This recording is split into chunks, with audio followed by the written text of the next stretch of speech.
பழைய ஏற்பாட்டில் தேவன் மோசையை கூப்பிட்டு, நான் இந்த ஜனங்களோடு நான் வாசம் பண்ணோம், எனக்கு ஆசையா இருக்க சொல்லும்போது எனக்கு ஒரு கூடாரத்தை கட்ட சொல்றாரு. இப்போ அந்த கூடாரம் 3 பகுதியாய் மோசை கட்டுறார். பிரகாரம், பரிசுத்த ஸ்தலம், மகா பரிசுத்த ஸ்தலம். இப்போ பிரகாரத்துல ஒரு பலிப்பீடம் இருக்குது. யாராவது பாவம் செஞ்சு அவங்க பாவம் நிவர்த்தி செய்ய ஆடுகளை வாங்கி வந்து அதை பலியிடுவாங்க. இப்போ பரிசுத்த ஸ்தலத்துக்குள்ள வரணும், 2வது பகுதியில் வரணும், என்ட்ரன்ஸ்ல ஒரு வெங்கல தொட்டி இருக்குது, கை கழுவுற தொட்டி.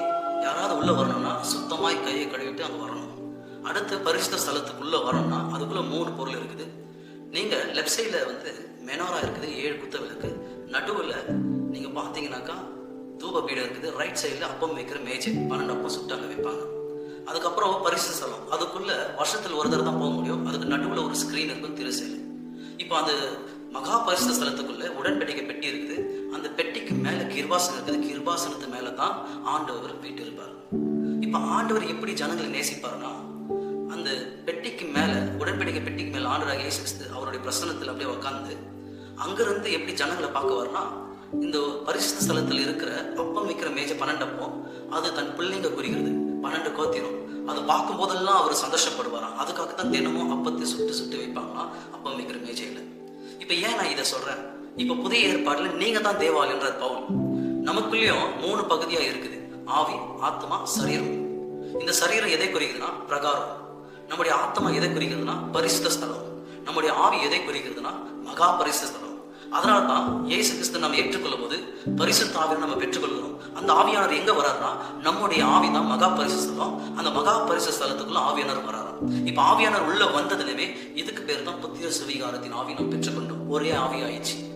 இப்போ பழைய ஏற்பாடுல தேவாலயம், கூடாரம், அந்த கூடாரத்துக்குள்ள 7 விளக்கு இருக்குது, மெனோரா. அந்த 7 விளக்கும் அது எரிந்து கொண்டே இருக்கணும் எப்போது. அப்போ நமக்குள்ளயும் நம்ம தான் தேவாலயம். இப்ப நமக்குள்ள எது இருக்கணும்? 7 குத்த விளக்கு இருக்கணும். அந்த விளக்கு எரிந்தா நம்ம வாழ்க்கை பிரைட்டா இருக்கும். எப்படி அந்த விளக்கு தேவாலயத்துல கொளுத்தும் போது அது எப்படி அவ்வளவு பிரகாசிக்கிறதோ, அதே போல நம்ம தான் தேவாலயம். இப்ப நமக்குள்ளயும் 7 விளக்கு இருக்குது. நமக்குள்ளேயும் அது பிரகாசிக்கிற ஒளி அது கொடுக்குது. அது எப்படிங்க 7 விளக்கு? பழைய ஏற்பாடுல பரிசுத்த ஸ்தலத்துல அந்த 7 விளக்கு இருக்கும் இல்லையா, அந்த 7 விளக்குல நடுவுல இருக்கிற விளக்கு மாத்திரம் தான் கழிட்ட முடியும். மீதி இந்த சைடுல 3, இந்த சைடுல 3, அது கழிட்ட முடியாது.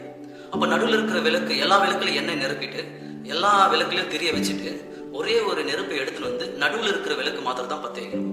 இப்ப அந்த விளக்கை நம்ம பத்த வச்சதுமே அந்த நடுவில் இருக்கிற அந்த நெருப்பு அதை எடுத்து தான் இந்த 3 விளக்கு, இந்த 3 விளக்கு நம்ம கொளுத்தணும்.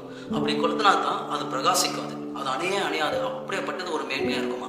இப்போ புதிய ஏற்பாடுல சொல்றாரு பவுல், நம்ம தான் அது தேவாலயமா இருக்கிறோம். இப்ப நமக்குள்ளேயே 7 விளக்கு இருக்குது. ஆனா நடுவுல இருக்கிற விளக்கு தான் நம்ம முதலாவது பத்த வைக்கணும். அது மூலியமா தான் இந்த 3 பத்த வைக்கணும். அந்த விளக்கு எங்க இருக்குதுன்னா நம்மளுடைய முகத்திலேயே இருக்குது. கண்ணு 2 இருக்குது, காது 2 இருக்குது, நாஸ்ட்ரில 2 இருக்குது, வாய் 1. இந்த வாயிலிருந்து தான் இதுதான் நடுவுல இருக்கிற விளக்கு. இதை பத்த வச்சோம்னா இந்த விளக்கு, இந்த விளக்கு, இந்த விளக்கு எரிய ஆரம்பிக்குது, இந்த விளக்கு, இந்த விளக்கு, இந்த விளக்கு எரிய ஆரம்பிக்குது. அது எப்படிங்க பத்த வைக்கிறது? அப்போஸ்தலர் 2வது அதிகாரத்துல சொல்லுது, பெந்தகோஸ்து நாளில ஆவியானவர் பலத்தை காற்றோடு இறங்கினார். அவர் இறங்கும் போது பிளந்த நாவு உள்ள அக்கினி அப்படின்னு சொல்லுது. அப்படின்னா ஏன் பிளந்த உள்ள நாவு உள்ள ஒரு அக்கினியா இறங்கி வந்தது பெந்தகோஸ்து நாளிலனா? பழைய ஏற்பாடுல லேவியராம் புஸ்தகத்துல சொல்லுது, பிளந்து உள்ளது தான், இப்ப கால் பிரிஞ்சு இருக்கிறது மிருகம் தான் சாப்பிடணும்னு சொல்றாரு. அப்போ அங்க 120 சீஷர் காத்திருந்தாங்க பெந்தகோஸ்து நாளில. அவர்களும் எதை சாப்பிடுவாங்க? கால் பிளந்திருக்கிறது தான் சாப்பிட முடியும். அது பிளந்து இல்லாத இருந்துச்சுன்னா, ஒரு எக்ஸாம்பிள், ஜீப்ரா நம்ம சாப்பிட முடியாது. அப்ப அப்படிப்பட்டது இருந்துச்சு, அது தீட்டு. அதனால தான் ஆவியானவர் பலத்தை காற்றோடு இறங்கும் போது பிளந்த உள்ள அக்கினியாய், பிளந்த உள்ள நாவாய் இறங்கினார். அப்போ எல்லா 120 சீஷர்களும் அந்த அக்கினியை நாக்களை அதை பெற்றுக்கொள்ளும் போது இதை பற்றி எறிய ஆரம்பிச்சிச்சு. அது எப்படி பற்றி எறிய ஆரம்பிச்சிச்சுன்னா, அந்நிய பாஷை பேச தொடங்கினாங்க. அந்நிய பாஷை நம்ம பேச பேச பேச பேச பேச பேச இந்த நடுவுல இருக்கிற விளக்கு, இங்க இருக்கிற 3 விளக்கும், இங்க இருக்கிற 3 விளக்கும் பிரகாசிக்க ஆரம்பிக்குது. இது பிரகாசிக்க ஆரம்பிக்கும் போது உன்னை சுற்றி என்ன நடக்குதோ அந்த சத்தத்தை உன்னால கேட்க முடியுது. உனக்கு முன்பாக எந்த பிசாசங்கள் இருக்கிறானோ அதை உன்னால பார்க்க முடியுது. இதுக்கெல்லாம் காரணம் என்னன்னா, நடுவில் இருக்கிற விளக்கை நீங்க என்ன செய்யணும்? அதை எரிய வைக்கணும்ன்ற ஆண்டவர். நீங்க அந்நிய பாஷை அதிகமா பேசுங்க, உங்க விளக்கு எரிய வைங்க. இந்த நடுவில் இருக்கிற விளக்கு மூலியமா தான் இந்த 3 எரிய ஆரம்பிக்கும். உங்க வாழ்க்கையில நீங்க இந்த லைஃப் நல்லா இருக்கணும்னா, அதாவது ரோமர் 8வது அதிகாரத்துல வசனம் 2ல இருந்து நீங்க பாத்தீங்கன்னா, உங்க வாழ்க்கை மாறணும்னா கிறிஸ்து இயேசு நீங்க ஏற்றுக்கொள்ளணும். அடுத்து ஆவியானவர் நீங்க பெற்றுக்கொண்டதுமே, அபிஷேகம் உள்ள வந்ததுமே நீங்க அந்நிய பாஷை பேசணும். எல்லாம் என்ன நினைக்கிறீங்க? அந்நிய பாஷை எப்படி பேசுறது?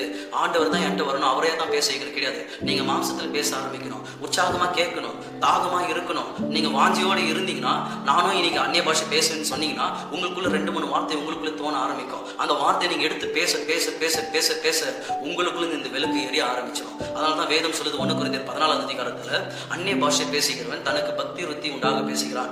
அந்த பக்தி விருத்தி அப்படின்னா என்னன்னா, எடுத்து கட்டுகிறான் அர்த்தம். உங்க வாழ்க்கையில இப்ப நீங்க உடைஞ்சு போயிருக்கிறீங்களா, உங்க வாழ்க்கை கண்ணீரோடு வேதனையோடு இருக்குதா, நீங்க அந்நிய பாஷை பேச பேச பேச அந்த காரியங்களை நீங்க எடுத்து கட்டுவீங்கன்னு ஆண்டவர் சொல்றாரு. அதனால தாங்க உங்க விளக்கு எப்போது எரியணும். பழைய ஏற்பாடுல ஆசரிப்பின் கூடாரத்துல எப்படி அந்த விளக்கு எரிந்து கொண்டு இருந்துச்சோ, இப்ப நீ தான் தேவாலயம், உனக்குள்ளே அந்த விளக்கு எப்போது எரியணும். தினமும் அந்நிய பாஷையில பேசணும். இந்த விளக்கு எரிய ஆரம்பிச்சுன்னா உங்க முகம் பிரகாசிக்க ஆரம்பிச்சிடும். இங்க இருக்கிற மூணு எல்லாமே எரிய ஆரம்பிச்சிடும். கர்த்தர் உங்களை அவ்வளவு வெளிச்சமா உங்க வாழ்க்கை பிரகாசிக்கிற ஒரு ஒளியாய் உங்களை வச்சு உங்களை நடத்த ஆரம்பிப்பார். செம்மையான பாதைகள் ஆவியானவர் உங்களை